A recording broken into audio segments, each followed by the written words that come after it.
Let's see if they'll hit this popper. I bet you they will. I bet you they might touch it. Oh, doubled up.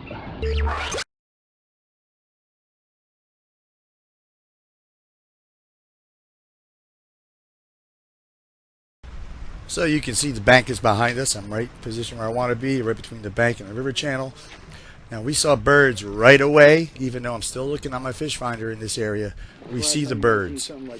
And we can see the bass getting blown clear out of the water, so we know a popper's going to work. That is beautiful.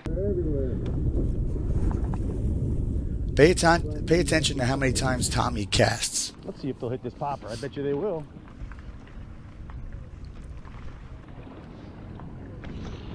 I bet you they might touch it. I'm throwing a ghost popper. Tours right there is throwing a old tsunami white popper. Yes, sir. Tommy's throwing a chartreuse popper. They might. I think he already hit it. Oh. I have that clear ghost popper that I really like. Look at that. You can see the fish come out of the water if you look close. Popper's a safe bet when you see the stripers actually flying in the air. All right. Tours is hooked up. I am hooked up. Tommy is on his second or third cast. Way to go, Skip. Come on. Now, why aren't they hitting Tommy's? I mean, that's a bunch of piranha right there, right?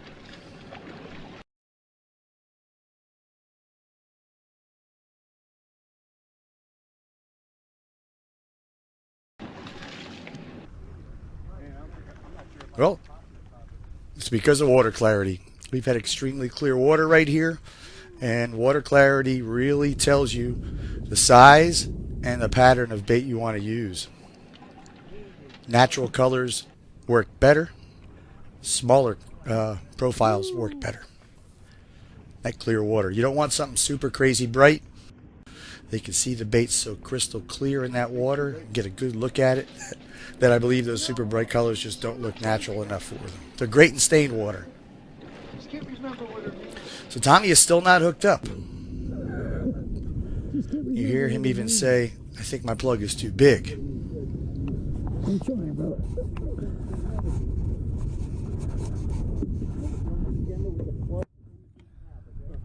Yes, sir.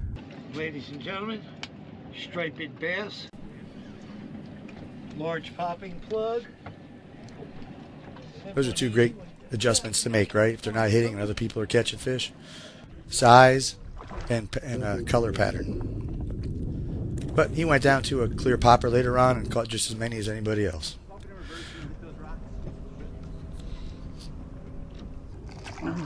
All right, when you handle these, a lot of people have different ways to do it. I always grab the popper. I always grab the business end. He can shake all he wants as long as I got a firm grip on that popper. Pretty fish, good fish to start with. That 135 popper. Go away, go grow, big girl. We usually on So, boats. you can Oh, see wow, me look at 'em under looking. it. Jeez. Yep. Massive school. Heading towards those breaking fish, but No, I just came off now. this is right by that river channel. Shipping They're sitting channel. right there. See They're it? ready to come up. Right on I'm the sure. edge. See that? Big That's why you gotta have a jigging rod ready. You know what?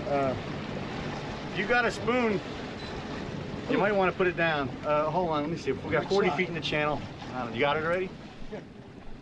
You typically see bigger fish this time of year on those spoons on these Yeah, schools. they're down there. They're on the bottom. They're on the bottom. Port side. Oh yeah, they're thick. So that's it. Plug rods go up. Really thick. Jigging rods come down.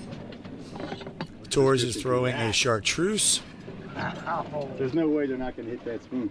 Ben Parker spoon, 8 You might inch. need to crank it up Tommy through is because throwing there's a whole a water column. gold. Drop it down and crank it through. Look at that. and chrome, 8 inch Ben Parker. Yeah, he's hooked up. So you saw what we just spoke about, how chartreuse wasn't getting it done on the popper because of the water clarity. Happens again right here. And this video is shot in order. So this was just after what just happened with those popper fish. Look at that, Tommy. Follow it drifting right with the boat. You think anything would bite, right? Send anything down there and they're going to crush it. Bunch of piranha. that chartreuse spoon, even all the way down deep where there's not a lot of light, it was still too bright for them. This kind of day we can go through the whole box. Look at Tommy behind me. Tommy's hooked up. Gold spoon. Quietly hooked up. Peacefully. He's a peaceful fisherman. Copper works great too in this water clarity. Yeah, when you see it, we were chasing these birds, but when you see them thick like that, you gotta stop and put a spoon down. You're gonna get your bigger fish that way. Tours can't buy a bite right here because of that color. And there's a fish hooked up. You guys know who do this a lot. As soon as somebody hooks up, usually everyone can hook up. But if you're after all that craziness down there triggers them, but he still would not touch that chartreuse spoon. And Tours is bad. He's a bad man with that spoon. He's very good with it. That's really real quality fish there for sure. I know some of you guys look at that water clarity and say, that's mud. Not for us. For us, that's crystal clear. All right, that fish went right down to the bottom. See that fish go straight down, the fish we just released. And there's a whole stack of them down there, guys. It's a pile of them. Look at that. Jeez. Look right. Oh, How are you not hooking up? See that? I saw your Yeah, that school's too thick. We ain't going nowhere.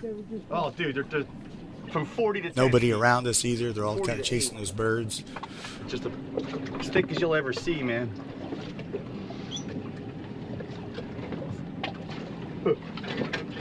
I'm about to cast a rod here, and Tommy hooks up. Hitting that golden chrome spoon. Green. That's what you live for. That's what you live for. Look at that. Look at that. I never get tired of looking at that. 59-degree water. All those fish, and they still won't hit that chartreuse. But at this point, he even said it. He says, I got to change that color. But he really wanted to just stick with it for a little while, see what was going to happen. No birds on it, but they're busting. You can kind of hear him say it a few times in the video. So it's just a slight difference in color. And he's right. It's just stacked. Another good trick, guys, when you're headed out looking for birds. If you start on that bank near the channel, like I said, look in the trees. You'll see birds hanging in those trees. Chances are they're very close to where the fish have been feeding. Put a copper. Birds don't go very far.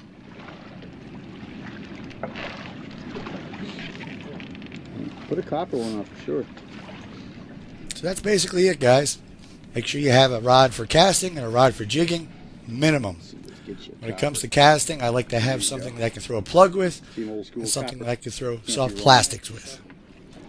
So really 3 rods. Something with plastics, something with a popper or a plug, like a deep diving plug or a jerk bait, something you can cast far like a wind cheater. And have something for your plastics with your BKDs, if you like hoagies or Bass Assassin flukes, those are good too. And of course your jigging rod here. So I'm going to post a video breaking down all 3 combos. Lots of fish. See, it's a much better quality fish. Where Tommy was just struggling a minute ago, went from 0 to hero, right? Everywhere, we're not moving. That's why we're not moving.